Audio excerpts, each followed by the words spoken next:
महिला दिनी जन्मलेल्या मुलींना सिद्धिविनायक मंदिराकडून भेट दिली जाणार आहे। सिद्धिविनायक मंदिरानं हा अनोखा उपक्रम हाती घेतलाय। 8 मार्च रोजी जन्मलेल्या मुलींना बाप्पा पावणार आहे।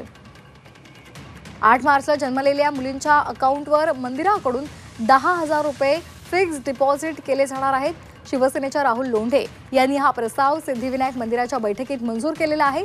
अंतिम निर्णयासाठी मंदिर सरकारकडे हा प्रस्ताव पाठवणार आहे। तर आताची महत्त्वाची बातमी आपण पाहतोय।